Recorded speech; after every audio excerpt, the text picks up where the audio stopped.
आता नाही जर आता येईल.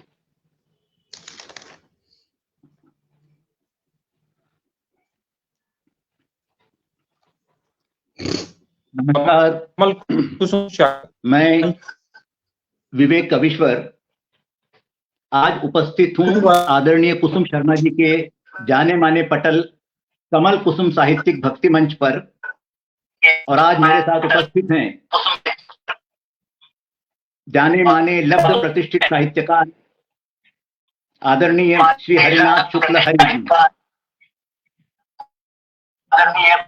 दीप जी हमारे साथ जुड़ गए हैं. जी दीप जी. अनुज दीप जी, हाँ जी जी, अब आप बोले सर. तो मैं कह रहा था हमारे साथ जुड़ गए हैं जाने माने और लब्ध प्रतिष्ठित साहित्यकार आदरणीय श्री हरिनाथ शुक्ल हरि जी. हरिनाथ शुक्ल हरि या मेरे अपने हरि भाई, जिन्हें मैं हमेशा पहले दिन से हरि भाई ही कहता हूं, ऐसा व्यक्तित्व है उनका. एक सशक्त कवि, मधुर गीतकार, सुरीले गायक, और सबसे बड़ी बात हिंदी और अवधी दोनों में. आगे बढ़ने से पहले, जैसे कि काव्य गोष्ठी की एक परंपरा है, साक्षात्कार की एक परंपरा है, मैं प्रार्थना करूंगा हरि भाई से अपने मधुर स्वर में वाणी वंदना प्रस्तुत करने के लिए. बात उसके बाद हम आगे करेंगे. आइए हरि भाई. अभिभूत हूं आदरणीय. सबसे पहले तो बारंबार नमन आपको. मां शारदे को प्रणाम करता हूं, जिनकी कृपा के बिना हमारे साहित्य जगत में एक पत्ता भी नहीं हिलता है. इस पटल की संस्थापिका श्रद्धेया कुसुम शर्मा जी की उद्यमिता को नमन करता हूं. उनके इस विचार प्रवाह को, उनकी आयोजना को, संयोजन को उनके नमन करता हूं. जिस तरह मुझ जैसे अकिंचन को यह अवसर उन्होंने प्रदान किया कि मेरा साक्षात्कार कोई उपलब्धि नहीं, कहीं कुछ नहीं, ये बस उनका स्नेह है. और उससे ज्यादा आभार आपका है सर कि आपने इस काबिल मुझे समझा और अपना समय देना उचित समझा. बिल्कुल अभिभूत हूं, गदगद भाव से. पटल के सभी पदाधिकारियों को नमन करता हूं और मां शारदे के चरणों में चलता हूं. सबसे पहले उनको भाव सुमन समर्पित किए जाए. उनसे बस एक ही प्रार्थना है. मत गयन में एक मुक्तक में देता हूं कि भाव भरी गठरी लई के हिय आन विराज हूँ हे महतारी. भाव भरी गठरी लई के हिय आन विराज हूँ हे महतारी. देखी मुहूर्त होय जरूरत पूत पे वार हूँ हे महतारी. खोय दिए जिंदगी हम सोय दुलारी जगाव हूँ हे महतारी. मध्य समाज न ताज मिले भल, मध्य समाज न ताज मिले भल, लाज बचाव हूँ हे महतारी. मध्य समाज न ताज मिले भल, लाज बचाव हूँ हे महतारी. उस मां से आराधना करता हूँ आदरणीय कि इस तरह जो पटल दर पटल स्नेह मिल रहा है, लोगों के हृदयों में स्थान मिल रहा है, यह सिलसिला कभी रुके ना. वीणा पाणी तेरी कृपा से मिली काव्य सुधा, अब तो ताउम्र बरसती रहे यूं ही कविता. करती कल कल बहे छल छल सदा धारा सुचिता. यही अनुगूंज रहे गूंजती सदा बहुधा वीणा पाणी. माँ बड़ी कारसाज है. और इसके लिए कुछ पंक्तियां, दो दोहे मैं माँ के लिए समर्पित करना चाह रहा था, बड़े भाव से लिखा हुआ था। मैं उनको समर्पित करता हूं उनके श्री चरणों में। हालांकि कविताएं कई हैं उनके लिए, 8-10 तो हैं, लेकिन जो बात इसमें है, मैया तू मति पावनी, हाँ क्या बात, मैया तू मति पावनी, सुत हित अति प्रिय तो, वाह, भ्रमित मूढ़ मति जान सत राह दिखावहु मोय, राह दिखावहु मोय।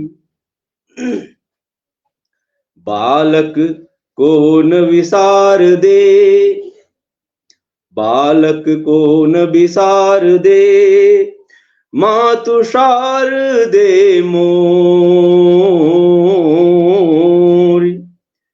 विज्ञ विशारद पद नहीं, पद रज चाहूं तोर, पद चाहूं तोर, पद रज चाहूं।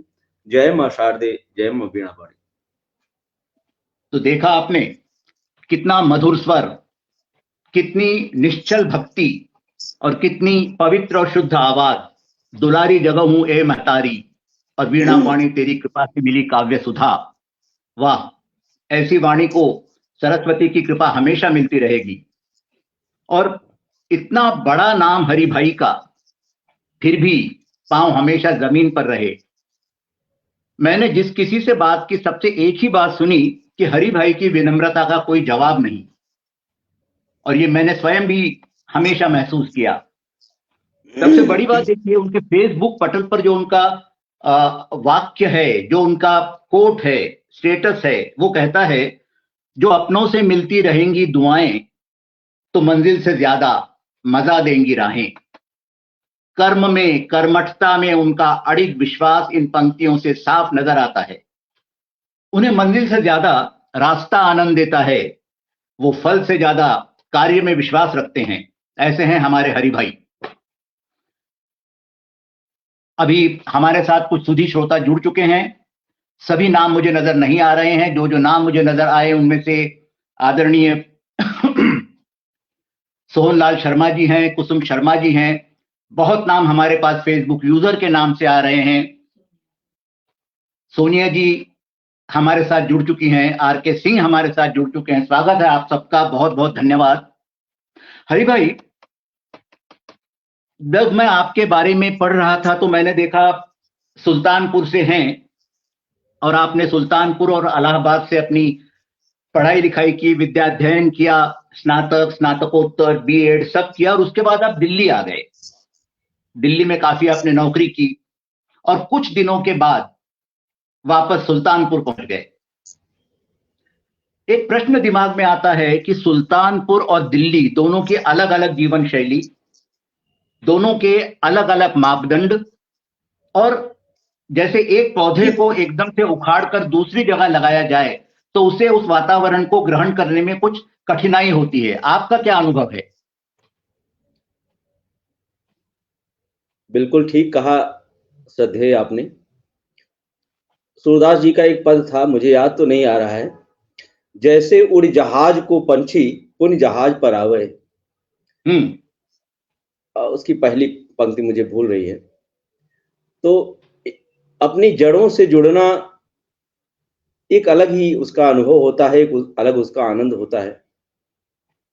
अपनी भाषा में बात करना, थोड़ा सा मैं बताना चाहूंगा कि मैं वायुसेना में रहा सर। तो न सिर्फ दिल्ली, मैं लुधियाना, बेंगलुरु, बेलगांव, अंडमान निकोबार और कानपुर, कई जगहों पर रहा। आखिर में करीब 6 साल में दिल्ली में रहा, वहां से अवकाश प्राप्त हुआ। दिल्ली में बड़ी अच्छी संगत बन गई थी, बड़ा सर्कल बन गया था। वहां बसना लोग श्रेयस्कर समझते हैं, लेकिन मुझे पता नहीं ऐसा क्यों लग रहा था कि जननी जन्मभूमि स्वर्गात गरीयसी, वैसे दिल्ली भी हमारा ही देश का वो है, राजधानी है, लेकिन अपनी जन्मभूमि का तो एक अलग महत्व होता है सर। वहां पर हम स्वच्छंद रूप से अपनी भाषा में अपने लोगों के साथ विमर्श कर सकते हैं, बैठ सकते हैं, उठ सकते हैं, दिनचर्या का बेहतर आनंद लिया जा सकता है। यह सोचकर मैं यहाँ आया और उसका मुझे फायदा भी मिला, बहुत फायदा मिला जी। आपने जैसे कहा कि आप भारतीय वायुसेना में रहे और इस संदर्भ में काफी हिंदुस्तान घूमा आपने। मैं भी सेना परिवार से ही आता हूं, मेरे पिताजी भी सेना में थे और मैंने एक बात देखी हमेशा, सेना के किसी भी व्यक्ति का जीवन बहुत अनुशासित होता है। मुझे याद है रिटायर होने के बाद भी मेरे पिताजी कभी 5 बजे से ज्यादा नहीं सोए, तो 5 बजे उठने की आदत उनकी बनी रही। एक सेना के साथ एक बात और जुड़ी होती है, आज्ञा या हुक्म का पालन करना बिना सोचे। अगर कमांडर ने आपको बोल दिया फायर, तो फायर करना है, फिर आप सोचेंगे नहीं उचित क्या और अनुचित क्या। लेकिन कवि हृदय तो फक्कड़ होता है, किसी बंधन में नहीं आता, जो मुझे ठीक लगेगा वही करूंगा। क्या इन दोनों में कभी कोई कॉन्फ्लिक्ट नहीं हुआ? बहुत ही सुंदर प्रश्न है सर, वाकई ये मनोवैज्ञानिक प्रश्न है। आप जो बात कह रहे हैं, पूरी जिंदगी कार्यस्थल जो भी रहे हों, क्योंकि 3 साल मैंने बैंक में भी दिए हैं और विगत 8 वर्षों से शिक्षा विभाग में हूं, हर जगह इस बात की लड़ाई रही। हालांकि फौजी के तौर पर, एक सैनिक के तौर पर हमने अपना बेहतरीन दिया, सबसे अच्छा दिया, वहां भी हम लिखते रहे। लेकिन कभी कभी आदेशों को आंख मूंद कर मानने के बजाय हम लोगों ने अपनी अकल लगाई, विशेष करके हमने, और अक्सर कॉन्फ्लिक्ट होते रहे। कुछ ऐसे आदेश आ जाते हैं जो प्रथम दृष्टया ऐसा लगता है कि हमारे हित में नहीं है, हमारे देश के हित में नहीं है, लेकिन उसका एक दूरगामी असर होता है, दूरगामी, उसमें कुछ न कुछ लक्ष्य निर्धारित होता है, तभी ऐसे आदेश आते हैं। जैसे जैसे मैच्योरिटी आती गई, प्रौढ़ता आती गई, ऐसा लगा कि नहीं, हमारे अधिकारी जो कह रहे थे वो अच्छा कह रहे थे और हमें उसको फॉलो करना चाहिए। हमने उसका अनुसरण किया, वहां भी बड़ी अच्छी सर्विस रही और साथ में जहां भी हमने काम किया, लोगों का दिल जीता आपके आशीर्वाद से और अपना काम बखूबी किया। साथ में काव्य साधना भी चलती रही और कुछ उपलब्धियां भी उस दरमियान रही, उसका मैं जिक्र बाद में करूंगा जब आप कहेंगे। तो आपने सही कहा कि होता तो है, टकरार तो होती है बात सिद्धांतों में। अब आपका काफी लंबा अरसा वायुसेना से जुड़ा रहा, उस पार्श्वभूमि की, उस विचारधारा की, उस मनस्थिति की कोई कविता आप सुनाना चाहेंगे? हमें अच्छा लगेगा। क्या बात है। कविताएं तो हैं, उस समय की भी कविताएं हैं, क्योंकि अब इतनी ज्यादा हो गई हैं कि इनको देखिए पहली बार में ही खुल गया। लेकिन ये वायुसेना की जो पत्नियां हैं, उनका जो संगठन है, उसके लिए रचना खुल गई है। अफवाह होता है, एयरफोर्स वाइफ्स वेलफेयर एसोसिएशन, उसके लिए खुल गई है। और मैं देख लेता हूं अगल बगल कोई अगर उससे बेहतरीन मिल जाए तो ज्यादा अच्छा है।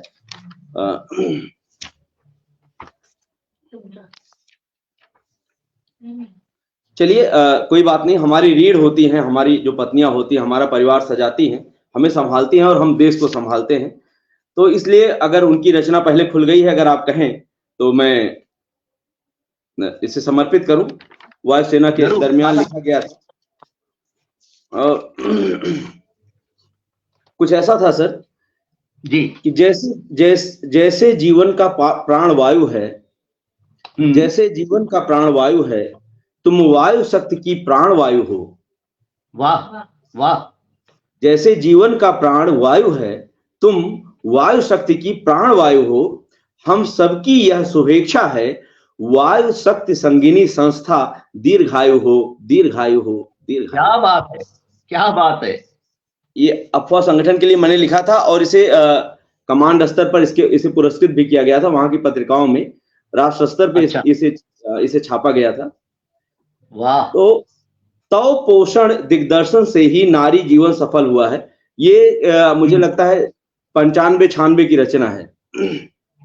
तब आप कहाँ थे? दिल्ली में? तब मैं संभवतः बेंगलुरु में था। जी जी। तो तव पोषण दिग्दर्शन से ही नारी जीवन सफल हुआ, तव प्रेरण प्रोत्साहन से ही राष्ट्र सैन्य बल सबल हुआ। मैं अफवाह की बात कर रहा हूं, एयरफोर्स वाइफ्स वेलफेयर एसोसिएशन। जी। वायु शक्ति है व्यस्त सर्वदा, उड़ान संक्रिया संधानों में, सुरक्षा की लक्ष्य प्राप्ति में, विविध क्रियाकलापों में उसको तुमने किया व्यवस्थित, सद जीवन सम्मान दिया, सद गृहिणी संस्कारित बच्चे, सुंदर नीड़ जहान दिया। क्या बात। सभ्य समाज की संज्ञा दी, दुनिया में पहचान दिया। हम सबकी है यही कामना, हो नित नवीन शाखाएं प्रस्फुटित, नित नवीन कलियां और कोपल, फूलें फलें और हों विकसित। अमर वेल तू काल जयी हो, कोटि वर्ष की तेरी आयु हो, वायु शक्ति संगिनी संस्था, दीर्घायु हो। इस तरह हमने अफवाह के लिए गीत लिखा था। कमाल। दीर्घायु हो। कितना सम्मान दिया है आपने वायु सैनिकों की पत्नियों को। और ये बात आपने बिल्कुल ठीक कही, जब तक पत्नी का साथ नहीं होगा, पत्नी का आधार नहीं होगा, पत्नी का समर्थन नहीं होगा, कोई भी सैनिक सर्वोच्च बलिदान नहीं दे सकता, अपने घर परिवार से दूर विषम परिस्थितियों में नहीं रह सकता। कमाल है। आप इतनी हिंदुस्तान के जगहों पर घूमे, पोर्ट ब्लेयर तक गए, दिल्ली, बेंगलोर, शायद आपने लुधियाना भी कहा मेरे ख्याल। सबसे अच्छी जगह आपको कौन सी लगी? बिल्कुल सही कहा आपने सर। सबसे अच्छी जगह तो प्राकृतिक दृष्टिकोण से देखा जाए तो निसंदेह अंडमान निकोबार। वाह। मुझे लगता है भारत में अगर कहीं स्वर्ग है तो अंडमान में है। ऐसा मैं इसलिए कह रहा हूं आदरणीय, कि वहां पर पर्वतीय सुषमा भी है, पर्वत भी हैं, बड़े बड़े ऊंचे पर्वत हैं, और उनके नीचे लहलहाता सागर भी है। पूरे हिंदुस्तान में कहीं भी ऐसी व्यवस्था नहीं जहां ऊंचे पर्वत और सागर दोनों सुषमा एक साथ आपको मिले। ये वजह थी। और जब हम लोग गए थे, ये बात है 98-99 की, उस समय वहां पर पॉल्यूशन नहीं था, बिल्कुल प्रदूषण मुक्त स्थान था वो। हरे भरे जंगल, बड़े बड़े पहाड़, और गाड़ियां बिल्कुल कम, मशीनीकरण बिल्कुल कम। आजकल तो पोर्ट ब्लेयर बदल गया, मैं दोबारा एक बार फिर अभी गया था 3-4 वर्ष पहले। आजकल तो तमाम कॉलोनियां, तमाम होटल, तमाम मॉल सब खुल गए हैं, तमाम गाड़ियां, परिवहन के साधन बढ़ गए। तब नहीं था। तब इतनी सुंदर आबो हवा थी। आप वहां अगर हवाई जहाज से उतरते तो आपका चेहरा खिल जाता, इतना अच्छा लगता था। अरे वाह।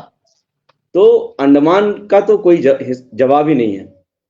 और दूसरी बात क्या है कि हमारे काव्य जगत की जो उड़ान है, उसको भी वहीं पर बल मिला, इसलिए मुझे अंडमान प्रिय है। वहां मैं सबके लिए बता दूं कि वहां बिल्कुल पोर्ट ब्लेयर शहर के बीचों बीच एक संस्था थी, हिंदी साहित्य कला परिषद, और उसके पास करीब 50 दुकानें हैं आदरणीय। तो उन दुकानों से ढेर सारा किराया आता है। उन लोगों ने इतनी अच्छी व्यवस्था वहां बनाई है कि हर पर्व पर, चाहे वो हिंदू पर्व हो, चाहे मुस्लिम पर्व हो, चाहे किसी भी धर्म के पर्व हो, उसकी पूर्व संध्या पर कवि गोष्ठी जरूर रखते हैं। अरे वाह। और यही नहीं, उस कवि गोष्ठी में पुरस्कृत भी करते हैं, सबको पारिश्रमिक भी देते हैं, अच्छा पारिश्रमिक। आपको ताजुब होगा, उस जमाने में 1000 रुपए हम लोगों को मिल जाया करते थे। कमाल। और दूसरी बात ये थी कि वहां पर लिखने का ज्यादा अवसर मिला। और दूसरा सौभाग्य मुझे वहीं मिला, उस समय के प्रधानमंत्री थे स्वर्गीय पंडित अटल बिहारी वाजपेयी जी, सौभाग्य से अंडमान आए और उनके स्वागत में जो कवि सम्मेलन रखा गया, क्योंकि कवि हृदय थे, कवि थे, बड़े कवि थे, तो ये तो लाजमी था, वहां पर मैं भी मंच पर विराजमान रहा, ये सौभाग्य मिला। अरे वाह, उनके साथ? हालांकि जी, हालांकि वो मुश्किल से 10 मिनट भी नहीं रुके, आए, अपनी बात कहे और चलते बने, और उनके आगे पीछे तमाम अमला था, लेफ्टिनेंट गवर्नर साहब और तमाम सब। हमको तो उतना कुछ नहीं मिला उनसे इंटरेक्ट करने का, मिलने जुलने का, लेकिन ये बात गर्व से भर देती है कि श्रद्धेय वाजपेयी जी के साथ जो है मंच पर बैठना भी बड़ी चीज है। तो ये बहुत बड़ी बात है। जी जी हरि भाई, हम आपसे जरूर उस वातावरण में, उस परिवेश में जो आपने सृजन किया, वो हम जरूर सुनना चाहेंगे, लेकिन उससे पहले मैं प्रार्थना करूंगा ज्ञानचंद जी से, दीपचंद जी से, जो हमारे साथ श्रोता जुड़े हैं आज, उनका जरा नाम लें, क्योंकि मैं उन्हें देख नहीं पा रहा हूं। जी जी, स्वागत भैया दीप जी। स्वागत भैया दीप जी। बहुत बहुत धन्यवाद आदरणीय गुरुदेव श्री द्वय, आप दोनों का साक्षात्कार सुन के मुझे बीच में आने का मन तो नहीं किया। मेरे अंदर इंटरनेट की प्रॉब्लम है, तो मैं सीढ़ियों में आकर के बैठा हूँ, लेकिन ये जो श्रोता होते हैं हमारे भगवान की तरह होते हैं, इनका अभिवादन करना हमारे लिए बहुत जरूरी होता है। मैं देख पा रहा हूँ पटेल पुष्पार आदरणीय गुरुदेव सोहनलाल शर्मा प्रेम जी डीग राजस्थान से हमारे साथ जुड़े हुए हैं। गुरुदेव आपका बहुत बहुत स्वागत है। बहन कुसुम शर्मा जी, कमल शर्मा जी, बहन दीपाली कविश्वर जी, एक परिवार की बहुत मुख्य सदस्य हमारे साथ जुड़ी, उनका मंच पर बहुत बहुत स्वागत है। आलोक कुमार यादव जी जुड़े हुए, सर आपका बहुत बहुत स्वागत है। कानपुर से आदरणीय आर्यन सिंह जी जुड़े हुए, सर आपका बहुत बहुत स्वागत है। बहुत ही व्यस्ततम समय से आदरणीय डॉक्टर राजकरण साहू सजल जी हमारे साथ जुड़े हुए, सर आपका भी बहुत बहुत स्वागत है। बहन ऋषि श्रीवास्तव जी जुड़ी हैं लखनऊ से, आपका बहुत बहुत स्वागत है। एडवोकेट राजीव रंजन जी हमारे साथ जुड़े हुए हैं, आपका स्वागत है। कानपुर से ही डॉक्टर अमरिंदर वर्मा जी हमारे साथ जुड़े हुए हैं, आपका बहुत बहुत स्वागत है। आदरणीय बीएन सिंह जी लगातार हमें कमेंट्स कर रहे हैं, सर आपका बहुत बहुत स्वागत है। हरियाणा से रितु गुप्ता बहन हमारे साथ जुड़ी हैं, आपका बहुत बहुत स्वागत है। नोएडा से आदरणीय उमानाथ त्रिपाठी जी जुड़े हुए हैं, आपका बहुत बहुत स्वागत है। मास्टर रामजी लाल वर्मा जी जुड़े हुए हैं, सर आपका बहुत बहुत स्वागत है। आदरणीय सुख राम शर्मा जी जुड़े हुए हैं। गुरुदेव प्रकाश चंद पाराशर जी जुड़े हुए हैं। आदरणीय जितेंद्र झा आजाद जी भी लगातार हमें कमेंट्स के माध्यम से इस साक्षात्कार का आनंद ले रहे हैं। बहुत से ऐसे नाम होंगे, मैं जरूर उनको छूट गया होगा क्योंकि मेरा इंटरनेट आज स्लो चल रहा है। मैं आप सभी की उपस्थिति को सादर प्रणाम करता हूं और पुनः मैं चलता हूं बैक स्क्रीन पे और कमान देता हूं आदरणीय विवेक कविश्वर जी को। पुनः प्रणाम करता हूं आदरणीय विवेक कविश्वर जी को, आदरणीय गुरुदेव हरिनाथ शुक्ल हरि जी को। बहुत ही सुंदर संचालन, बहुत ही सुंदर संवाद चल रहा है। आपका पुनः बहुत बहुत स्वागत, वंदन, अभिनंदन है। बहुत बहुत धन्यवाद दीप भाई। और अब देखा हरि भाई, आपके नाम से कितने बड़े बड़े नाम जुड़ गए हैं। ये होता है असली मान सम्मान जो कमाया आपने। सबके कोई जवाब नहीं। मैं सबके प्रति श्रद्धावनत हूँ, सबको प्रणाम कर रहा हूँ। पूज्य गुरुदेव सोहनलाल शर्मा प्रेम सर तो हमारे मार्गदर्शक ही हैं। श्रद्धेय दीपाली कविश्वर जी को बारंबार प्रणाम करता हूँ, और जितने नाम भाई दीप जी ने गिनाए उन सबको बारंबार नमन। आभारी हूँ आर्यन सिंह साहब और सारे सभी जनों का बारंबार अभिनंदन। भाई आलोक जी या जितने भी लोग हैं सबका बारंबार। अब हरि भाई, मैं आपसे सुनना चाहेंगे, प्राकृतिक वातावरण में जो कविता आपने लिखी, जिस तरह की रचनाएं आपने जिनका सृजन किया, उनकी कोई वानगी। क्या बात है। तो चलिए, ठीक है, पुरानी रचनाएं ही सही। अब पुरानी रचनाओं में थोड़ा बहुत कहीं तो कुछ कमी होगी, आप उसको नजरअंदाज करेंगे, क्योंकि आप समझें कि ये बहुत पुरानी रचनाएं हैं, 98-99 की रचनाएं हैं जी। तो मैंने अंडमान की प्रशस्ति गाई थी, 4-5 बंद में है, मैं समर्पित करता हूँ। स्वागत।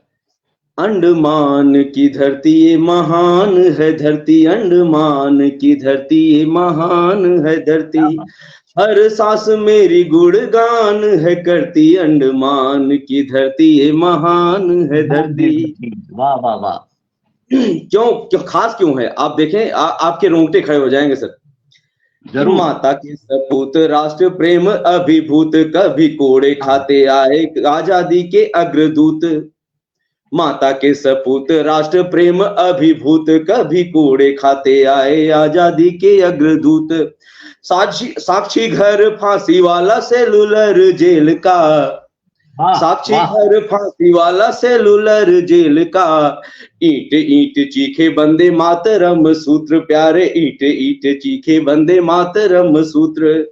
अरे जय घोष कर रही लहर लहर यहाँ, जय घोष कर रही लहर लहर, प्यारे दीवारें कथा बलिदान की कहती, अंडमान की धरती ये महान है धरती, अंडमान की धरती ये वाकई तीर्थ है सर। दुनिया में अगर कहीं हमारे भारतवर्ष का के शहीदों का तीर्थ है, अंडमान की धरती है। आप अगर नहीं गए हो तो एक बार जरूर जाइएगा सर।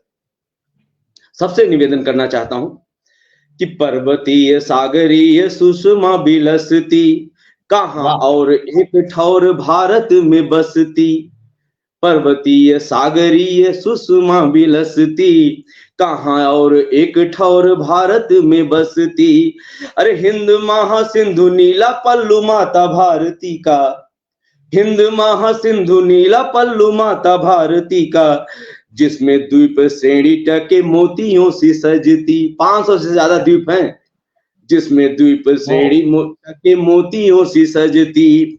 और पर्यटन का ऐसा स्थान नहीं भारत में, पर्यटन का ऐसा स्थान नहीं भारत में, अल्प मेधा मेरी अनुमान है करती, अंडमान की धरती ये महान है धरती, अंडमान की धरती। एक और बात मैं बताना चाहता हूं श्रद्धे, कि अंडमान ही एक ऐसी जगह है जहां आज भी आदिम संस्कृति है, आदिम जातियां हैं, जिनको हम कहते हैं शेड्यूल्ड ट्राइब्स। ट्राइब्स भी नहीं, आदिम जातियां जो नंग धड़ंग रहती हैं अभी भी हैं। और 4 प्रजातियां हैं आपको बताऊं, जरावा, सेंटिनल, उंगी और निकोबारी। ये 4 ऐसी प्रजातियां हैं जो अभी भी शिक्षा से, स्वास्थ्य से और भाषा से दूर हैं। सब अपने अपने जंगलों में रहते हैं और तीर धनुष से शिकार करते हैं और कपड़े नहीं पहनते हैं। इस तरह की संस्कृति अभी भी वहां भारत में अगर कहीं है तो वहीं है। मैं तो ये लोग जंगलों के बाहर नहीं आते? आते हैं कई बार, आते हैं कई बार। जब मार्ग वगैरह बनाया जाता है, सड़कें बनाई जाती हैं, वहां उनसे इंटरेक्शन होता है। कभी कभी झड़पें भी होती हैं, कभी मारकाट हो जाती है, इसलिए लोगों को का वहां जाना प्रतिबंधित है। हालांकि मार्ग बने हुए हैं, बीआरओ ने वहां रोड्स बनाए हुए हैं। और वहां पर एक सुषुप्त ज्वालामुखी भी है, आपको बता दें। इसीलिए मैं कह रहा हूं बहुत खास है अंडमान, कि जरावा, सेंटिनल जैसी आदिम संस्कृतियां, वर्षा वनों से समृद्ध पड़ी है प्रकृतियां। अरब सागर के तट है तो चोटी हैरियट है, सबसे ऊंची चोटी वहां 2-2.5 फीट की होगी, ज्यादा नहीं होगी। सागर के तट है तो चोटी हैरियट है, बादलों की बड़ी नटखट है प्रवृत्तियां, बादलों की बड़ी इसलिए नटखट है कि दिन भर दोपहर तक गर्मी होगी और शाम को वर्षा हो जाएगी। अक्सर वर्षा होती रहती है जी। बादलों की बड़ी नटखट है प्रवृत्तियां, बहुरंगी कोरलमयी कोख सागर की है। वहां छिछला जहां सागर है सर, बिल्कुल पोर्ट ब्लेयर आइलैंड के बिल्कुल बगल, रॉस आइलैंड के बीच में कोरल हैं, रंग बिरंगी आकृतियां हैं, जिसको आप जाएंगे आप देखेंगे स्नो सब गोगल्स वगैरह लगा के, तो आपको बिल्कुल स्पष्ट दिखाई पड़, जन्नत जैसा नजारा पानी के अंदर दिखाई पड़ता है। क्या बात। कि बहुरंगी कोरलमयी कोख सागर की, बियाबान को है गुलिस्तान है करती, अंडमान की धरती ये महान है धरती। एक और बड़ी खासियत है वहां की, जो इस कवि की अल्प मेधा ने देखा, इस छोटी सी बुद्धि ने अनुभव किया। वहां लोग आजादी के दीवाने जाते थे, समय ज्यादा हो रहा है, लेकिन वहां हिंदू भी गए हैं, मुस्लिम, सिख, ईसाई गए हैं, केरलाई गए हैं, पंजाबी गए हैं, बंगाली गए हैं। एक बड़ी अजीब सी संस्कृति वहां पैदा हो गई है। वहां सभी एक दूसरे का सम्मान करते हैं, कोई गिरजाघर में जा रहा है, कोई मंदिर में जा रहा है, कहीं कोई वर्ग भेद नहीं है, और सबकी आपस में शादियां होती हैं।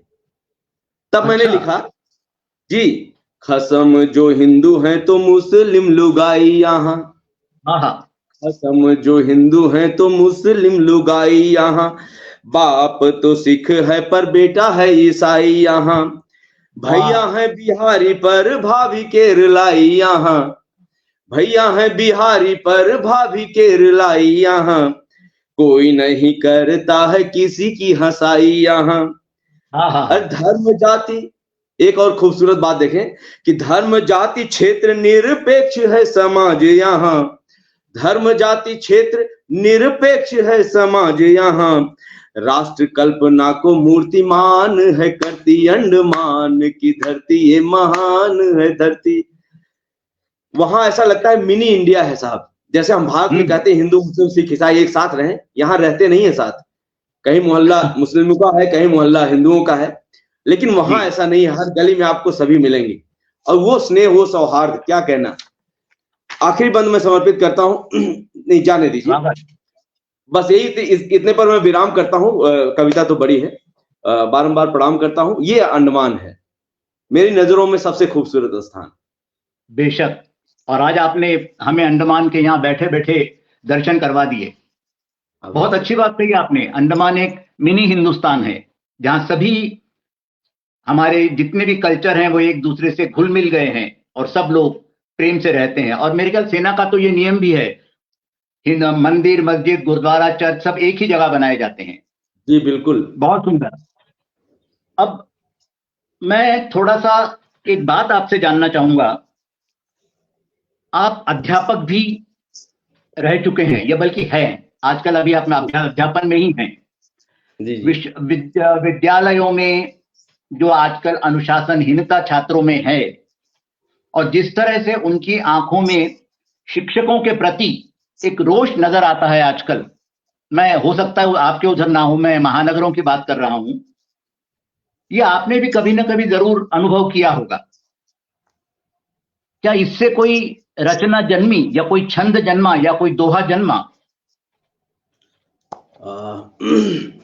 क्या खूब आपने कहा सर। दरअसल मेरी सोच इस बात से इतर है, या यूं कहें हमारी जो छोटी दृष्टि है वो वहां तक नहीं पहुंची, लेकिन मैं हमेशा से इस बात का पक्षधर रहा हूं, गुरु अगर अपने गुरुत्व में रहे तो शिष्य कभी भी शिष्यत्व तो नहीं छोड़ेगा। वाह वाह, ये वाकई हम गुरुओं की कमी है। अगर कोई बच्चा नालायक होता है तो कमी बच्चे की नहीं, हमें लगता है उस बाप माँ की कमी है जिन्होंने कभी उस बच्चे को सही राह नहीं दिखाया। बहुत आज बड़ी भी, बात कही। हालांकि मैं बेसिक विद्यालय में हूँ, यहाँ भी बच्चे उच्छृंखल हैं और तंग करते हैं, परेशान करते हैं। मैं मारता भी हूँ, फिर मैं उनकी पीठ भी सहलाता हूँ, बच्चे लगी तो नहीं तुम्हें, और फिर उनको थोड़ा सा दुलार दीजिए, फिर वो खेलने लगते हैं, फिर आपसे चुचलाने लगते हैं। तो मेरा मतलब यह है कि हमें इस तरह एक शिक्षकत्व का जो भाव होता है वो अपने अंदर धारण करना होगा। अगर हम ऐसा धारण करने में सफल होते हैं तो मुझे नहीं लगता कि हम कहीं भी इस तरह की स्थिति पैदा होगी कि बच्चे हिकारत से देखें या घृणा की दृष्टि से देखें या कुछ इस तरह की बातें करें जो हमारे प्रतिकूल हो, हमारी मर्यादा के प्रतिकूल। जी बहुत बहुत सही बात कही आपने जी। जितना महान गुरु होगा उतना ही आदर उससे शिष्यों से मिलेगा। जी मैंने आपको बहुत सुना है हरि भाई, कई कार्यक्रमों में सुना है, कई कार्यक्रमों में आपके साथ मंच साझा किया है। आप जितना सुंदर हिंदी में काव्य पाठ करते हैं, रचनाएं प्रस्तुत करते हैं, उतनी ही आधिकारिकता से अवधि में करते हैं और आपके छंद तो कमाल के होते हैं। लखनऊ रेडियो में भी आप काफी कुछ पढ़ चुके हैं। पहले मेरी एक बात का जवाब दीजिए, फिर मैं आपसे रचना सुनूंगा कि अगर स्वाभाविक रूप से आपको स्वतंत्रता दी जाए तो आप हिंदी में लिखना चाहेंगे या अवधि में? बिल्कुल ईमानदारी से जवाब देना होगा इसका। दरअसल सही बात तो यह है कि इतने दिनों तक बाहर रहते हुए हिंदी स्वाभाविक रूप से हम सब की एक भाषा हो गई है, क्योंकि अध्यापन में भी हम लोग शुद्ध हिंदी की बात करते हैं, तो वो स्वतः स्फूर्त तो हिंदी ही होती है। मैं गीत गजलें जो कुछ लिखता हूँ, ज्यादा रचनाएं हिंदी में करता हूँ, और अवधि में तो कभी कभी अपने क्षेत्र में किसी विषय को पाकर लिख देता हूं, या यूं कहें कि कभी जैसे हमें हास्य वगैरह करने वाली स्थिति आती है, अपनी भाषा में ज्यादा सहज महसूस करता हूं, अवधी भाषा में। लेकिन जो बात हिंदी की है, साधना तो हमारी हिंदी में ही हो रही है, और कभी कभी आकाशवाणी पर जैसे मुझे अवधी कार्यक्रम के लिए, लोकायतन कार्यक्रम के लिए बुलाया जाता है, तो वहां पर भी एक तरह से मजबूरी कह सकते हैं आप कि मुझे होती है कि हमें अवधी लिखना है। और अवधी भी आपको बता दूं, ऐसी भाषा आकाशवाणी पर लोग चाहते हैं कि जो बिल्कुल ठेठ अवधी हो। अवधी के भी दो रूप हैं। एक अवधी आप रामचरितमानस में देखते होंगे, बड़ी शुद्ध प्रांजल भाषा है और बड़े संस्कृत निष्ठ शब्द भी हैं रामचरितमानस में, और वैसे शब्द लेकिन नहीं चलते हैं। आकाशवाणी पर आपको ठेठ देहाती शब्द, यानी जो गांव में आम बोलचाल की भाषा के शब्द हैं, उन शब्दों में आपको अवधी की रचना करनी पड़ती है। तो मेरा दोनों में रचना करने का अनुभव रहा है। तो इस तरह एक तरह से आप समझिए, आवश्यकता के मद्देनजर जो है अवधी में रचना करता हूं। मूल रूप से स्फूर्त भाव में हिंदी में रचनाएं होती हैं। लेकिन इसके बावजूद हम आपसे अवधी की रचना सुनना चाहेंगे, और अगर वो कोई पारिवारिक रचना हो, जैसे देवर भौजाई या हंसी मजाक, इस तरह की कोई बात जो ठेठ बिल्कुल लोकगीत हो, क्योंकि मैंने आपके कई कार्यक्रमों में सुना है, कमाल की चीज है वो।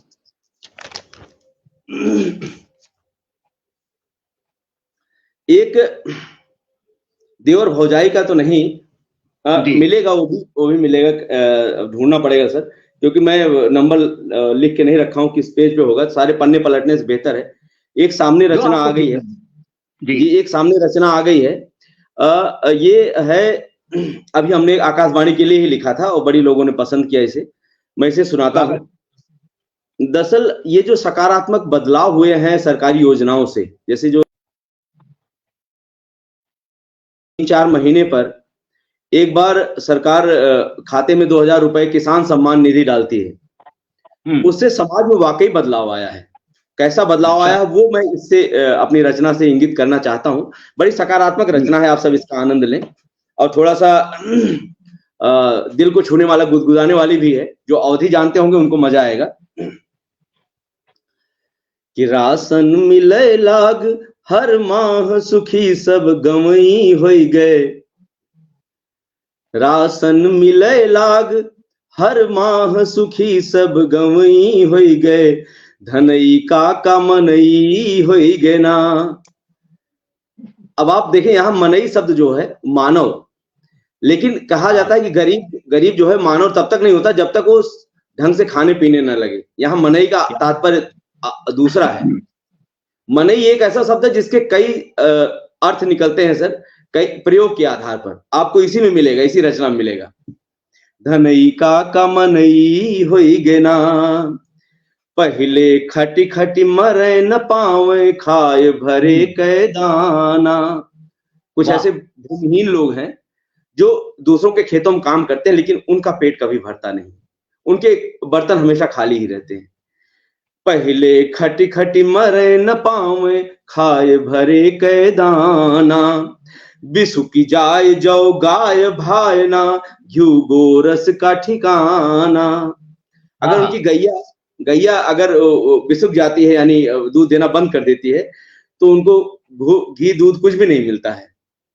तो चुचके देहिया ला गए, चुचके देहिया ला गए, सैया पीटी सनई होई गए, धनई का मनई होई गे ना। आप तो नहीं समझ पाएंगे, हमारे यहाँ सनई एक फसल होती है। सनई समझ रहे हैं? थोड़ा बहुत समझ पा रहा हूँ, लेकिन कुछ शब्द ऊपर से निकल जाते हैं। सनई एक ऐसा शब्द है, एक ऐसी फसल है जिसे काट कर पानी में डुबो के रखा जाता है, तो वो डंठल अपना छोड़ देती है, उसकी ऊपरी जो त्वचा होती है, छिलका, उससे रस्सी बनाई जाती है। तो वही कह रहे हैं, जब उसको पीट दिया जाता है तो वो बिल्कुल लुजलिजी हो जाती है। तो चुचके देहिया ला गए, सैया पीटी सनई होई गए, धनई का मनई होई गे ना। जरी दाल अध कच्चा चाउर, रोजे पावे ताना। एक बुढ़िया है, उसकी बहू आती है तो कभी दाल जला देती है और कभी जो है चावल कच्चा रह जाता है, पक नहीं पाता है। क्यों? क्योंकि वो चूल्हे पर बनाती है। अब गैस सिलेंडर उज्ज्वला के तहत मिल गया है, आप उसका आनंद लें। जली दाल अध कच्चा चाउर, रोजे पावे ताना, जली उज्ज्वला गैस बहुरिया, बनवे बढ़िया खाना। जरी उज्ज्वला गैस बहुरिया, बनवे बढ़िया खाना। बूढ़ा खुशी मनावे, उसकी सास खुश हो गई, बूढ़ा खुशी मनावे, लौधर बहू निकनई होई गए, धनई का मनई होई गे ना। बूढ़ा इस बात को लेकर खुश कि उनकी जो फूहड़ बहू थी, जो रोज कच्चा चावल छोड़ देती थी, अब वो ढंग से खाना बनाने लगी है। इस बात की खुशी है उस घर में। जी, तो अवधि वाले इसका पूरा आनंद लेंगे कि टपकत चुअत ओसारा हटिगा, बन गए अब कॉलोनी। ओसारा यानी जो घास फूस छप्पर की जो मड़ैया होती है, वो अब हट गई सबकी। आप गांव में जाके देखेंगे बड़ा परिवर्तन आ गया है। गरीबों के घर में वाकई चाहे एक ही कमरे की कॉलोनी मिली, लेकिन कॉलोनी मिली है। सरकार के लिए मैं सैल्यूट करता हूं। टपकत चुअत ओसारा हटिगा, बन गए अब कॉलोनी। घरे घरे शौचालय बनिगा, ई योजना सलोनी। शौचालय वाली योजना, स्वच्छ भारत, बहुत ही शानदार योजना है। इतना काम केहन, इतना काम केहन, प्रधानपति बड़ मनई होई गए।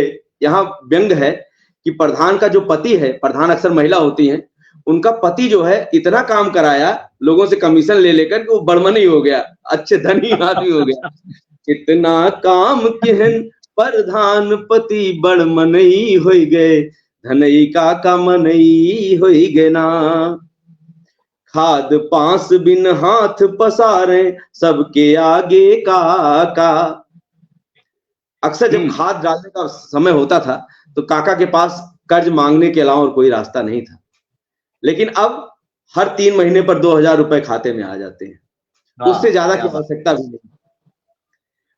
खाद पास बिन हाथ पसारे, सबके आगे काका। 3 सम्मान निधि, खाता मां गिरे खटाका। खटाक से पैसा आ जाता है खाते में। साहूकार कहें अब, साहूकार कहें अब, मन बड़ मनई तिनई होई गए, धनई का मनई होई गे ना। यहाँ मनई तिनई का आशय अलग है। यहाँ मनई तिनई का अर्थ है काम करने वाले मजदूर। ये हमारे अवधि की खूबी है, आप जहां जैसा प्रयोग करेंगे मनई शब्द का वैसा अर्थ वहां निकलेगा। तो अब लेकिन जो बड़े लोग हैं, अब उनको काम करने के लिए मजदूर नहीं मिल रहे हैं, तो इसलिए वो कह रहे हैं कि ये तो मनबड़ हो गए साले, अपने सब अपने मन के हो गए हैं। उनको एक दुख भी है। अब आखिरी बंद मेरे अपने लिए था कि देसी भोज चढ़ रहा हरीवा, करे लाग कविताई। खुद को मैं कह रहा हूं, देसी भोज चढ़ रहा हरीवा, करे लाग कविताई। पढ़े मोबाइल पे मंचन पे, दूर दूर अब जाई। सुने लखनऊ रेडियो, सुने लखनऊ रेडियो, यही कर गीत गवनई होई गए, धनई का मनई होई गे ना। राशन मिले लाग हर माह, सुखी सब मनई होई गए, धनई का मनई होई गे ना। बहुत वाह वाह वाह वाह, आपने हमको अवधि अंचल में पहुंचा दिया, बिल्कुल मजा आ गया। और अब दीप भाई प्रकट हो गए हैं तो इनको हम छोड़ेंगे नहीं, इनसे हम जानना चाहेंगे और कौन लोग जुड़े। स्वागत भैया। आपकी अवधि रचना को सुनकर के देखिए, पटल के उस पर मनमोहक मनमोहक मनमोहक जैसे कमेंट्स की भरमार हो गई है। और देख सकते हैं आप गुरुदेव शिवनलाल शर्मा प्रेम जी कितने प्यारे कमेंट्स से आपको नवाज रहे हैं। और मैं देख पा रहा हूँ कि जब पटल में हमारा परिवार का एक वरिष्ठ सदस्य आता है तो परिवार के अन्य सदस्य खिंचे हुए अपने आप चले आते हैं। मैं देख पा रहा हूँ पटल के उस पर आदरणीय बड़ी बहन इंदु तिवारी जी भी हमसे जुड़ चुकी हैं। आपका मंच पर बहुत बहुत स्वागत है, वंदन है, अभिनंदन है। आदरणीय गुरुदेव विनोद शंकर शुक्ल जी लखनऊ की परम पावन धरा से विनोद शंकर शुक्ल जी हमसे जुड़ चुके हैं। गुरुदेव आपका भी मंच पर बहुत बहुत स्वागत, वंदन, अभिनंदन है। गोपाल सिंह दंडोतिया जी भी हमारे साथ जुड़ चुके हैं, आपका बहुत बहुत स्वागत है। बहन कनकलता गौर जी जुड़ चुकी हैं, आपका बहुत बहुत स्वागत है। आदरणीय रामदेव राही जी जुड़ गए हैं सर, आपका भी बहुत बहुत स्वागत है। सरिता सुराना बहन जी जुड़ गई हैं, उनका भी बहुत बहुत स्वागत है। रीवा मध्य प्रदेश से आदरणीय बहन अरुणा पाठक जी भी हमारे साथ जुड़ चुकी। दीदी आपका भी मंच पर बहुत बहुत स्वागत, वंदन, अभिनंदन है। और पहले से दर्जन भर करीब जो है साहित्यकार हमारे साथ जुड़े हुए हैं, उन सभी का भी बहुत बहुत स्वागत, वंदन, अभिनंदन है। और मैं पुनः चलता हूं, बहुत ही सुंदर साक्षात्कार आप आदरणीय विवेक कविश्वर जी ले रहे हैं और बहुत ही मधुर स्वर में आदरणीय गुरुदेव हरिनाथ जी उसका जवाब दे रहे हैं। एक से बढ़कर एक सवाल और उतने ही सुंदर जवाब। मंच धन्य हो रहा है। मंच पुनः आपको मैं समर्पित करता हूं, सौंपता हूं और मैं जाता हूं बैक स्क्रीन। स्वागत है सर आपका, पुनः स्वागत।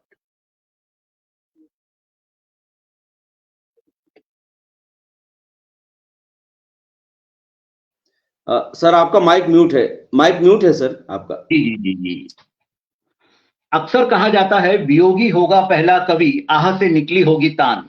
क्या इस पंक्ति से आप इत्तेफाक रखते हैं?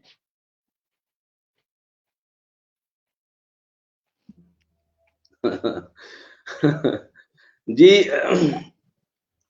हम लोग तो उस जमाने से लिखना शुरू किए थे सर, जब प्रेम पत्र लिखे जाते थे और वो जेब में पड़े रहते थे महीनों। कभी कभी तो ऐसा होता था कि वर्षा हो जाती थी, प्रेम पत्र गल जाया करते थे और गंतव्य तक नहीं पहुंचते थे। गंतव्य तक नहीं पहुंचते थे। तो वियोगी तो कह सकते हैं आप अपने मन में एक महल खड़ा कर सकते हैं किसी को लेकर, और उसके बाद उसके वियोग का अनुभव आप कर सकते हैं। तो इस मामले में मैं आपसे बिल्कुल सहमत हूं कि इस तरह के वियोग तो कवियों को अवश्य से मिलते हैं। कितने हुए पता नहीं। जी जी, बिना उसके तो कोई कवि बन नहीं सकता, ये बात सत्य है। लेकिन उन प्रेम पत्रों की जो लज्जत थी, जो उनकी नजाकत थी, जो उनका गुलाबी रंग था, वो आजकल एसएमएस में या व्हाट्सएप में नहीं आता। आपको बता दूं, पूरी चिट्ठी ही, पूरा पत्र ही कविताओं में लिख देते थे हम लोग। पूरा पत्र क्या कविताओं में। और तो हो जाए ऐसे कोई ऐसी कविता? अब तो बक्से से निकालनी पड़ेगी सर, बहुत पुराना। गड़ा मुर्दा मत निकलवाइए, वो सब छिपा के रखे गए हैं और इस तरह बड़ा मुश्किल है। मैं आप कहें तो एक श्रृंगारिक रचना उस जमाने की मैं सुना देता हूँ। बेशक, और क्या चाहिए हमें। चलिए, आज आप सारी पुरानी रचनाएं सुन रहे हैं, पता नहीं। एक सेकेंड।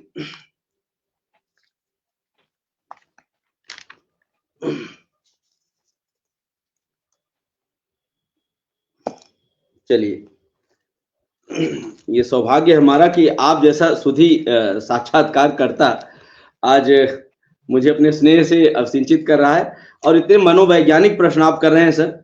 यकीन मानिए, जो कुछ हमने सोचा था उससे बिल्कुल उल्टा आप पूछ रहे हैं।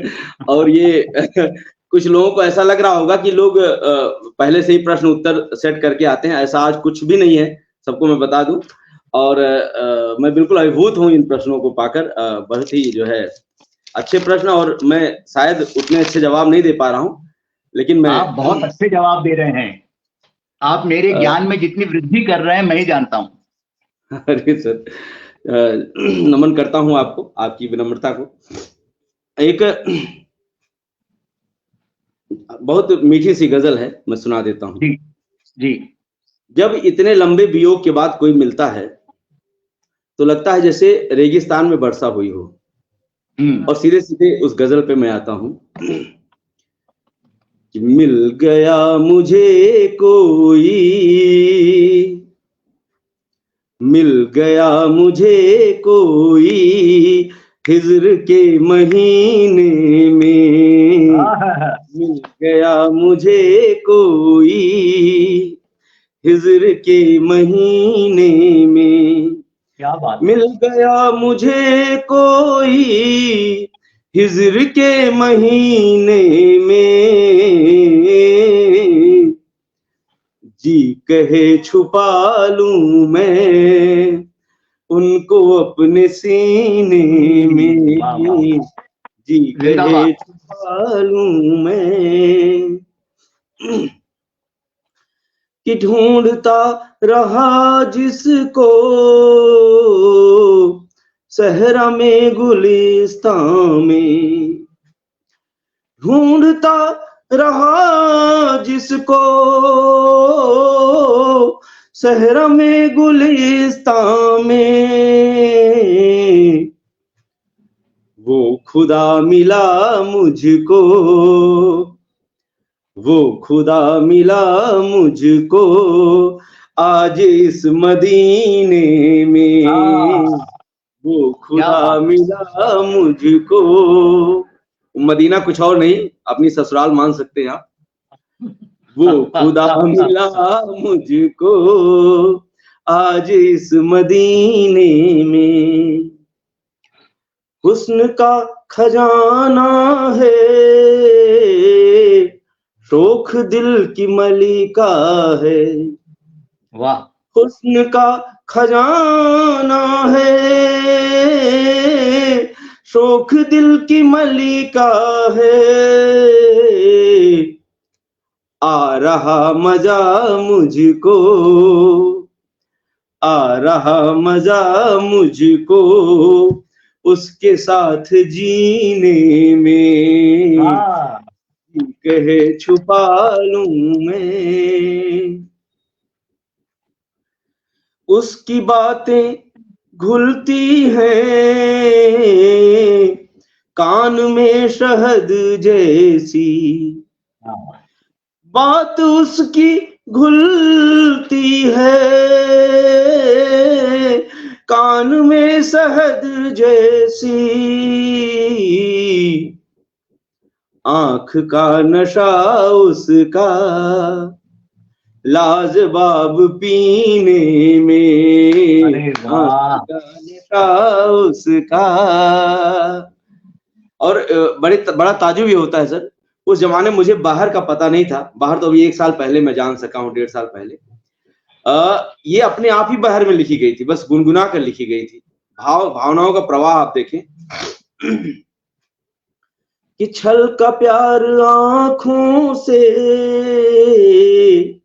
महका प्यार सांसों में, कि छल का प्यार आंखों से,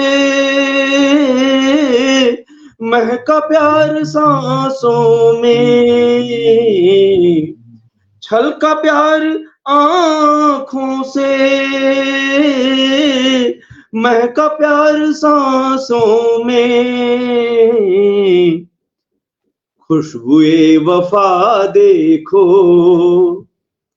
खुशबुए वफा देखो आ रही पसीने में, जी कहे छुपा लूं मैं उनको अपने सीने। बहुत शुक्रिया सर, बहुत शुक्रिया। वाह। और जो आप कह रहे थे कि वियोगी होगा पहला कवि, उसके लिए ये शेर कि चाक चाक दिल मेरा वक्त के सितम से है, हिजरत ऐसे नहीं आती है। चाक चाक दिल मेरा वक्त के सितम से है, वक्त तो लगेगा ही जख्म दिल को सीने में, क्या बात है, क्या तो लगेगा ही जख्म दिल को सीने में। अब जो मिला है उसके लिए आखिरी या यूं कहें मक्ता, ढा रही कयामत वो रब तेरी इनायत हो, वाह, कि ढा रही कयामत वो रब तेरी इनायत वो,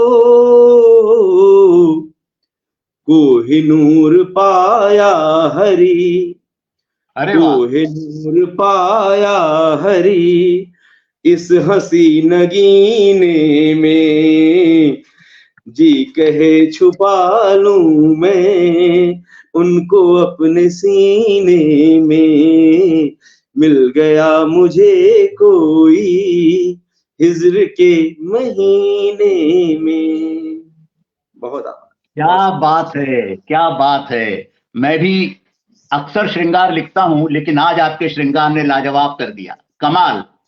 और आशा करता हूं आपका ओह, एक एक सवाल पूछना चाहता हूं हरि भाई, जी जिसका जवाब मेरे पास भी नहीं है। क्या कवि को गायक होना चाहिए, लाजमी है?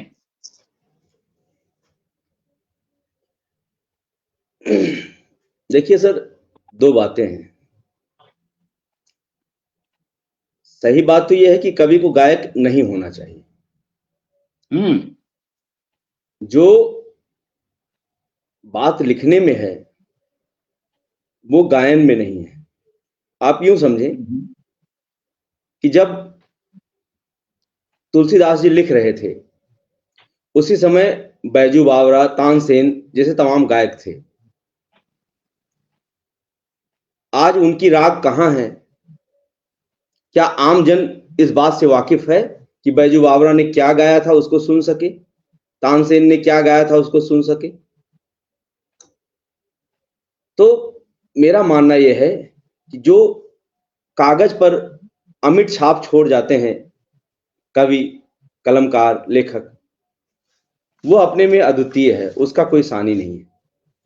और ये लंबे समय तक आपको जिंदा रखेगी समाज में, अगर आपकी लेखनी इतनी सशक्त है, शाश्वत है, प्रांजल है। और अगर ऐसा नहीं है तो हमारी तरह अगर स्वर साधना भी कर ली जाए तो बेड़ा पार लग सकता है। मैं तो ये कहूंगा कि सोने पे सुहागा हो जाता है अगर हम अपनी थोड़ी सी जी छोटी मोटी रचनाओं को भी अच्छी तरह प्रस्तुत कर अगर हम सुर्खियों में बने रहें, आप लोगों का स्नेह पा जाएं, तो ये हम लोगों के लिए बैसाखी की तरह है, बस और कुछ नहीं। गायन और लेखन दोनों अलग विधाएं हैं और लेखन सर्वोपरि है, ऐसा मैं मानता हूं। बहुत अच्छी बात कही आपने, बहुत अच्छी बात कही। अब मैं आपको एक ऐसा प्रश्न पूछना चाहता हूं, हम कार्यक्रम के अंत में आ गए हैं। आप इतने समय से इतने रचनाकारों से, साहित्यकारों से, कवियों से, शायरों से मिलते रहे हैं, बातचीत करते रहे हैं, उनके और आपके संबंध बने। जरूर ऐसा हुआ होगा कि कहीं ना कहीं आपका दिल दुखा होगा किसी की बात से भी। कई बार अनजाने में दिल दुख जाता है, कई बार जानबूझकर दिल दुखाया जाता है। ये मैं अपने अनुभव बता रहा हूं। अगर दिल दुखा तो आप क्या सलाह देंगे नए नवोदित साहित्यकारों को, नवोदित रचनाकारों को, कि उस समय किस तरह का व्यवहार किया जाए और सबसे बड़ी बात स्वयं को कैसे संभाला जाए? क्योंकि नवोदित लोगों के साथ ये अक्सर बात होती है, उनको कई बार बहुत बुरी तरह बेइज्जत किया जाता है। उनको आप क्या सलाह देना चाहेंगे? जी काजल की कोठरी में कैसो हु सयानो आए, एक लीक काजल की लागी है पैलागी है। वाह वाह। कहीं न कहीं तिरस्कार और पुरस्कार तो मिलता ही है, जीवन का हिस्सा है जी। हम नवोदित लोगों से ये कहना चाहेंगे कि आप उससे निराश ना हो, हताश ना हो। और ऐसा सबके जीवन में आता है। अगर तुलसीदास जी को देखेंगे या किसी भी बड़े कवि को देखेंगे, कालिदास को देखें तो वो भी पागलों की श्रेणी में आते थे बिल्कुल। और बाद में महाविद्वान बने, महाकवि बने। उनके जैसा कोई है ही नहीं अभी भी।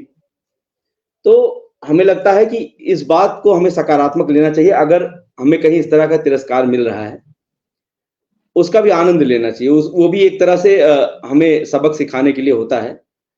और ये भी कहावत है कि जब तक चोट नहीं पड़ती कोई भी पत्थर मूर्ति नहीं बनता। बेशक बेशक तो, बेशक। तो अगर चोटें मिल रही हैं तो इसका कोई बुरा असर नहीं है, ये अच्छा है। और दूसरी बात यह है कि आपने जैसे कहा कि हमें कहीं मिला होगा, अक्सर मिलता रहता है। मिलता रहने का मतलब है कि इतना सब करने के बाद आप समझिए, मैंने कभी गिना तो नहीं लेकिन मुझे लगता है कि 250-300 तो हो ही गए होंगे, संचालन और कवि सम्मेलन ये सब ऑनलाइन मिलाकर, बिल्कुल। तमाम तजुर्बे मिले हैं। लेकिन आपको आश्चर्य होगा, हमारे अपने शहर सुल्तानपुर में अब तक, अभी विगत 1-2 महीने से लोग एक्नॉलेज करने लगे हैं, अब तक कोई तवज्जो नहीं दी जाती थी। तो अब मैं ये सोचता हूं कि जब मैं इतनी ऊर्जा के साथ दिन रात लगा हुआ हूं और तब भी ये तवज्जो नहीं पा रहा हूं, तो जो हमारे छोटे भाई जो अभी लिख रहे हैं, उनको तो कहीं भी कोई खड़ा नहीं होने देता होगा।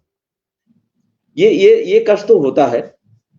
लेकिन अब कब तक आप जो है रोशनी को आप कब तक ढक सकते हैं, आप बताएं। रोशनी कभी न कभी तो फूट कर निकलेगी। तो मैं सबसे यही कहना चाहता हूं कि आप अपना संघर्ष जारी रखें और लगातार प्रयास करें। एक कहिए तो उसके लिए मैंने इस अवसर के लिए गीत भी लिखा था, कभी नहीं सुनाया किसी पर। कहिए तो मैं उसकी 2 पंक्तियां आपको कह दूं। अवश्य अवश्य। सुनाना तो बहुत कुछ था, लेकिन अब जो मैं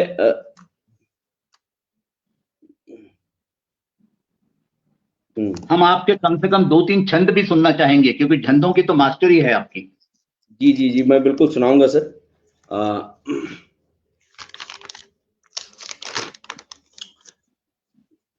सखे तुम अनुपम गीत लिखो, वाह। तुम अनुपम गीत लिखो, तन वृंदावन कर लो पहले, तन वृंदावन कर लो पहले, मन मोहन मन धर लो पहले, पुलकिय प्रभु प्रिय प्रीति लिखो, पुलकिय प्रभु प्रिय प्रीति लिखो। कुछ भी लिखने से पहले अपने मन को ऐसा बनाना होगा, वृंदावन बनाना होगा, मनमोहन को मन में बसाना होगा, उसी में रच बस जाना होगा, तब आप अनुपम गीत लिख सकते हैं। पुलकिय प्रभु प्रिय प्रीति लिखो, सखे तुम अनुपम गीत लिखो, कि जग कर जग तज नभ मग जाकर। पहले तो जगना जरूरी है और जग तजना जरूरी है। ये लौकिक जो जीवन है, इसको छोड़कर आपको कल्पना लोक में जाना पड़ेगा। जग कर जग तज नभ मग जाकर, कल्पना लोक, परिकल्पना के पर फैलाकर, क्षितिज पर स्वर से जीत लिखो, क्षितिज पर स्वर से जीत लिखो, सखे तुम अनुपम गीत लिखो। गुरुदेव विजय तिवारी किसलय जी की उपस्थिति हुई है, प्रणाम करता हूं। खाओ भाव सिंधु में गोते, कोश जलधि निधि गहरे होते। तलाहटी में नहीं मिलता है, बिल्कुल ऊपर नहीं मिलता है, छिछले पानी में। खाओ भाव सिंधु में गोते, कोश जलधि निधि गहरे होते, अथक श्रम की नवरीति लिखो, सखे अनुपम गीत लिखो। सहज नहीं है जीवन। ये कविता लंबी है सर, मुझे लगता है इतना ही काफी है, क्योंकि समय भी हाथों से निकला जा रहा है। और आपने जो कहा 1-2 छंद सुनाने के लिए, तो पहले तो अभी शीत ऋतु आ रही है। शीत ऋतु के लिए मतगैन सवैया में हमने कुछ लिखा था। मैं इसके दो छंद समर्पित कर देता हूं। स्वागत। कि शीत ही रीत बड़ी विपरीत, कि मीत लगे बस एक रजाई। शीत ही रीत बड़ी विपरीत, कि मीत लगे बस एक रजाई, पालक पालक नीक लगे नहीं। ना तो पालक यानी माता पिता अच्छे लगे और ना ही माता पिता को बालक अच्छे लगते हैं। पालक बालक नीक लगे नहीं, नीक लगे प्रिय कंत लुगाई। अरे भोर भय रवि नीक लगे, नीक कौन लगता है, अच्छा कौन लगता है? भोर भय रवि नीक लगे, अरु साँझ ढले मिली आग जलाई। और सांच को आँच न सेक तू नाच न, सब लोग समझाते हैं नाचो मत आ जाओ आग के पास। सांच को आँच न सेक तू नाच न, आग की आँच महासुखदाई। सांच को आँच न सेक तू नाच न, आग की आँच महासुखदाई। हाड़ कपय अति जाड़ लगे, बिल्कुल शिशिर ऋतु की बात मैं कर रहा हूं। हाड़ कपय अति जाड़ लगे, ठिठुरे तन यौवन यौ तरुणाई। खांसी मरे अस भांसी परे भैया, खांसी मरे अस भांसी परे, निकसी घट सांसरी हाय बुढ़ाई। खांसी मरे अस भांसी परे, निकसी घट सांसरे हाय बुढ़ाई। ये बुजुर्गों का ये हाल है, लगता है कि जान ही निकल जाएगी, ऐसी खांसी आती है। और नीर छुए तन पीर उठे, गरीब महिला है, सुबह सुबह उसको बर्तन धोने पड़ते हैं उसी ठंडे पानी में। नीर छुए तन पीर उठे, अब कौन करे ई धुलाई मजाई। रासन भासन तोरई शासन, रासन आजुन मूतर जाई। रासन भाषण तोरई शासन, रासन आज न मूतर जाई। मतलब ये जो तुम भाषण दे रहे हो रजाई में बैठे बैठे, ये मुझे रास नहीं आ रहा है, और ये जो शासन जमा रहे हो, आज राशन तुम्हें मिलेगा नहीं, मुंह के नीचे नहीं जाएगा, निवाला नहीं मिलेगा। इस तरह धमका रही है गृहिणी। तो इस तरह की रचनाएं हैं। एक छंद के ऊपर एक रचना थी सर, एक बंद है, मैं उसको सुनाना चाहता हूं। मैंने चूंकि इसको निकाल लिया था, तो मैं, आप समय का हमें बताइएगा अगर वो, तो छंदबद्ध कविता जो होती है गुरुदेव, ऐसा लगता है जैसे कोई प्रवाह बहा जा रहा हो। अगर छंदबद्ध है, पढ़ने में भी आनंद आता है और सुनने में भी हृदय को भी बड़ा सुकून देता है। और जो कविताएं हैं उनमें भी प्रवाह है, वो भी मन को अच्छी लगती हैं। लेकिन छंदबद्ध एक तो पारंपरिक है, उसको हमें पकड़ना चाहिए, ऐसा मैं मानता हूं। तब ये छंदों के लिए मैंने लिखा है। ये भी दुर्भाग्य से भी मतगैन में ही निकल आया है। तो छंदन बंध बंधी कविता, सरिता निर्बंधित सी बहती है। छंद के बंध में बंधी तो है कविता, लेकिन लगता है कि निर्बंधित है, माने बंधित है ही नहीं, उन्मुक्त है। छंदन बंध बंधी कविता, सरिता निर्बंधित सी बहती है। मंद ही छंद ही बात, प्रभात सुगंधित सी बहती है। लोग वियोग सुयोग सने, लोग वियोग सुयोग सने, जैसी रचना होती है वैसे उनमें भाव पैदा हो जाता है। लोग वियोग सुयोग सने, ही से अनुबंधित सी बहती है।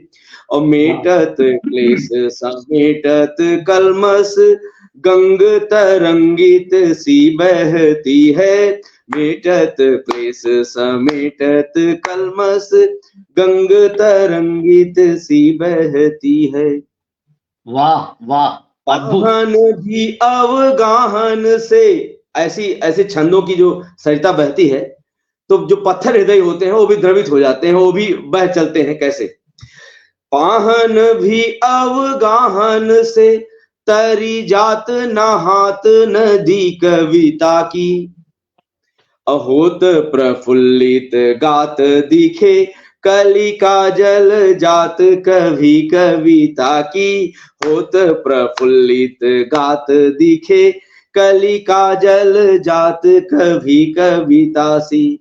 ऐसा लगता है कि हमारा जो मुखड़ा है प्रफुल्लित हो रहा है कलिका की तरह, और कविता जब हमारे अंदर जाती है ऐसा लगता है कि चेहरा जो है कलिका जैसा प्रफुल्लित हो जाता है। अरे लोक अकल्पित जात हिया, हमारा हृदय जो है अकल्पित लोक में चला जाता है कविताओं को सुनकर, जहां कवि ले जाना चाहे। लोक अकल्पित जात हिया सत संगत पाय कवि कविता की। अपीवत है दिन रात अघात नहीं करी बात सुधी कविता की। पीवत है दिन रात आघात नहीं कर बात सुधी कविता की। जो सुधी जन है वाह वाह वाह कविता वाह, की हरि बात भाई करते करते कभी आघाते नहीं है। इस तरह कविता का असर होता आपसे बात करके तो मन कभी भर ही नहीं सकता।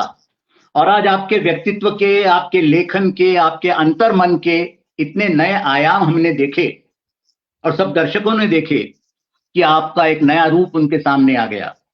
मैं क्या कहूं, आपकी आवाज, आपके गीत, आपके छंद, आपकी रचनाएं, अवधि, हिंदी, कमाल, और आपके सुलझे हुए विचार बहुत सुंदर।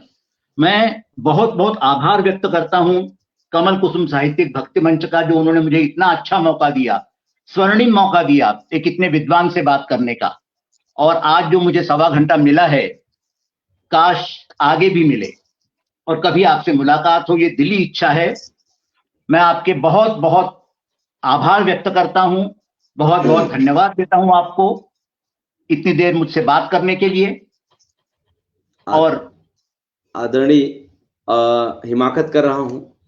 मैं चाहता हूं कि मैं भी लोगों का आभार ज्ञापित कर दूं चलते चलते। अवश्य। सबसे पहले तो आपका कोटि कोटि आभार सर। आभार शब्द छोटा है दरअसल, इतने महान कलमकार आप, और आपने इस अकिंचन के लिए इतना समय निकाला और साथ ही इतना स्नेह दिया। भाई दीप जी कुछ कहना चाहें तो स्वागत है इनका, नहीं तो मैं अपनी बात रखूं। और दूसरी बात यह है कि आज आपने जो हमारी हिट रचनाएं थी, जो अच्छी कई बार मैं पढ़ चुका हूं, जिनमें मैं मतलब बिल्कुल मतलब सिद्ध हस्त हूं, ऐसी रचनाएं पढ़ने का आपने अवसर नहीं दिया। ये आपके साक्षात्कार का कमाल है, आपके कौशल, आपका कौशल है इसमें कि आपने सारी रचनाएं हमसे ऐसी सुन लिया कि जिसके बारे में हमने सोचा भी नहीं था। मैं बहुत अभिभूत हूं, ऐसा श्रेष्ठ साक्षात्कार लेने वाला आज मुझे मिला। मैं कोटि कोटि नमन करता हूं सर, वंदन करता हूं। आपने वाकई पुरानी चीजें कई सारी उखाड़ कर जो है सामने रख दिया। मैं भी चकित हूं। आप भूतकाल में ले गए हमें। पटल का तो आभार है ही है, भाई दीप जी का आभार है, आदरणीय कुसुम जी का, लारूकर साहब का, आदरणीय कमल शर्मा सर का, बहन ऋतु गुप्ता जी का, भाई आलोक कुमार यादव जी का, सबका आभार है मेरे मन से और हमेशा रहता है। ऐसा नहीं किसी कार्यक्रम के लिए, इन सबकी का एक अलग स्थान है। पटल के उस पार सुधी जन जो उपस्थित होकर अपना आशीर्वाद दिए, स्नेह दिए, गुरुदेव सोहनलाल शर्मा प्रेम सर हों या विजय तिवारी किसले सर हों, अभी आदरणीय हंसराज हंस सर की उपस्थिति हो गई है, और भी तमाम लोग जो उपस्थित रहे, उन सबका बारंबार आभार ज्ञापित करता हूं, सबको नमन करता हूं, सबका वंदन करता हूं।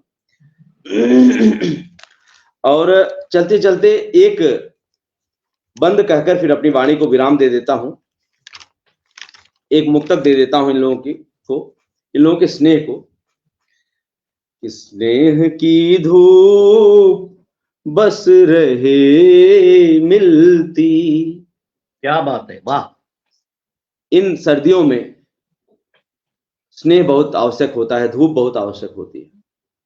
स्नेह की धूप बस रहे मिलती, प्रेम से मन कली रहे खिलती, प्रेम से मन कली रहे खिलती,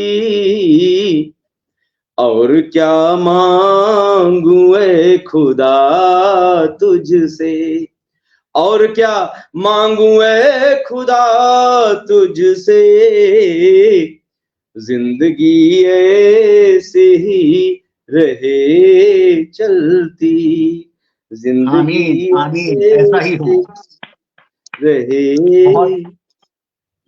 और कुछ नहीं चाहिए। सवा घंटा मुझे देने के लिए दीप भाई आपको बहुत बहुत धन्यवाद, कुसुम जी आपको धन्यवाद, और सबसे बड़ा धन्यवाद आदरणीय हरि भाई को। अब मैं दीप भाई से ये प्रार्थना करूंगा, एक बार वो सब लोगों के नाम बता दें और इस कार्यक्रम को बहुत बहुत बधाइयां देता हूं गुरुदेव आदरणीय हरिनाथ शुक्ल हरि जी को कि आज का विवेक कवीश्वर जी ने ये जो साक्षात्कार किया, संवाद किया, तो मुझे पटल के उस पार से कुछ ऐसे कमेंट्स आ रहे थे जैसे पोल खोल टाइप का संवाद हो गया, और उस पोल खोल संवाद में आदरणीय हरिनाथ जी फंसे नहीं, ये बहुत अच्छी बात लगी। और बहुत ही सुंदर, बहुत ही सटीक, बहुत ही सकारात्मक सवाल, बहुत ही सकारात्मक जवाबों के साथ इस संवाद को आगे लेकर के गए। मैं आदरणीय गुरुदेव हरिनाथ शुक्ल जी को बहुत बहुत बधाइयां देता हूं बहुत ही सुंदर साक्षात्कार संवाद देने के लिए, और मैं बधाई देता हूं आदरणीय विवेक कवीश्वर जी को उतनी ही बधाइयां देता हूं एक बहुत ही सुंदर साक्षात्कार लेने के लिए। पटल के उस पार अनेक नए साहित्यकार हमसे जुड़े, मैं उनका भी अभिवादन करता हूं। बहन आदरणीय सोनिया सोनम जी भी इस बीच हमसे जुड़ी, उनका बहुत बहुत आभार है। आदरणीय मान सिंह सुथार जी भी हमसे जुड़े, उनका भी बहुत बहुत आभार है। आदरणीय विजय तिवारी किशले जी हमसे जुड़े, उनका बहुत बहुत आभार है। आदरणीय विजय प्रताप शाही जी भी हमसे जुड़े, उनका बहुत बहुत आभार है। प्रयागराज से आदरणीय हंसराज सिंह हंस जी जुड़े, आदरणीय विनीत तिवारी जी जुड़े, आदरणीय बीके पाठक जी भी हमसे जुड़े। सर, आप जितने श्रोतागण यहाँ पे उपस्थित हुए, आप सभी का बहुत बहुत स्वागत, वंदन, अभिनंदन है।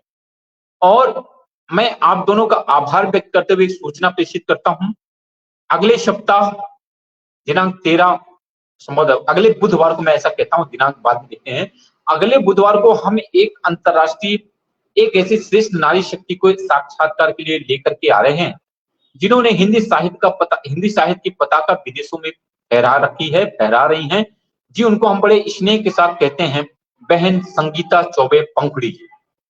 और संगीता चौबे पंखुड़ी जी का संवाद उनसे साक्षात करने के लिए एक और श्रेष्ठ नारी शक्ति शिक्षिका, इस पटल की संस्थापिका बड़ी बहन कुसुम कमल शर्मा जी हमारे साथ जुड़ेंगे। तो कुसुम कमल शर्मा जी संगीता चौबे जी का साक्षात करेंगे। मैं आप सभी से अनुरोध करता हूं कि आप सभी पुनः अगले सप्ताह ऐसे उपस्थित हों, और आज के जितने भी श्रोता प्रारंभ से लेके अभी तक नए पुराने और अभी भी जुड़े हुए, आप सबका कमल कुसुम साहित्य भक्ति मंच परिवार की तरफ से बहुत बहुत आभार व्यक्त करता हूं। आभार व्यक्त करता हूं आदरणीय विवेक कवीश्वर जी का, और बहुत बहुत आभार व्यक्त करता हूं आदरणीय गुरुदेव हरिनाथ शुक्ल हरि जी का।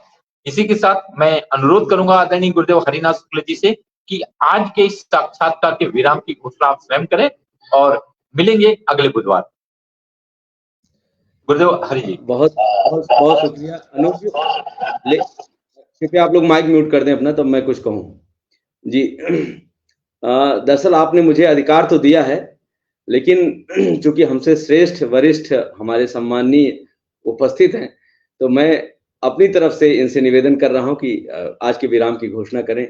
श्रद्धेय विवेक कवीश्वर सर। वैसे विराम लेने की इच्छा नहीं है, मन करता है और हरि भाई से बात करते चलें, मन करता है और दीप भाई के सानिध्य में बैठे रहें, लेकिन जब तक हम जाएंगे नहीं अगली बार आ नहीं सकते, इसलिए मैं आज का कार्यक्रम यहीं स्थगित करता हूं और आशा करता हूं ये कार्यक्रम ऐसे ही चलता रहेगा। सबको प्रणाम, प्रणाम हरि भाई, प्रणाम दीप जी। शुभ रात्रि, जय हिंद, वंदे मातरम। मिलते हैं अगले बुधवार संगीता चौबे पंखुड़ी जी और कुसुम कमल शर्मा जी के साथ। तब तक के लिए जय हिंद, वंदे मातरम, शुभ रात्रि। वंदे मातरम, शुभ रात्रि।